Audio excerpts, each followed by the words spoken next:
यो बजेटको प्राथमिकता विनियोजन म यसलाई एक्सेप्ट गर्न सक्दैन, यसलाई ओन गर्न सक्दैन। म सत्ताधारी सांसद हो, तर मेरो अगाडि जनताको अनुहार देखिरहेको छु। उसको लागि यो संयोगले अर्थमन्त्री बुढा नीलकण्ठ स्कुलको पढेको एउटा पनि आवासीय विद्यालयको कल्पना पनि गरिरहेको छैन। त्यहाँ आवासीय विद्यालय नभइकन, आवासीय कलेज नभइकन, आवासीय युनिभर्सिटी नभइकन देशमा शिक्षाको विकास गर्न सक्दैन। त्यो खोखला नारा मात्र हो, किन हामी पनि आवासीय युनिभर्सिटी पढेर आएको हो।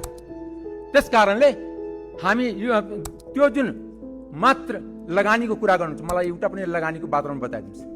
आज हामी चौतर्फी घेराबन्दीमा छौँ, राजनीतिक घेराबन्दीमा छौँ। जियो पोलिटिकल भू राजनीतिक संयोगले परराष्ट्र मन्त्री चाहिँ उहाँलाई इङ्गित गर्न चाहन्छु। उहाँ जतिसुकै भने पनि म भू राजनीतिक ब्यालेन्स गरेको छु। भू राजनीति अस्तव्यस्त छन्।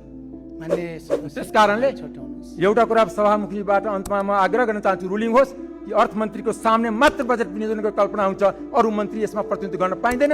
त्यो कहिले पनि यो संसदीय परम्परामा थिएन। पछिल्लो कार्यकालमा हजुर पनि सांसद हुनुहुन्थ्यो, के अर्थमन्त्री नभएको बेलामा संसद रोकिन्थ्यो। त्यसपछि अर्थमन्त्रीलाई बोलाएर संसद सुचारू हुन्थ्यो। त्यसकारण अर्थमन्त्रीलाई बोलाइयोस्। धन्यवाद।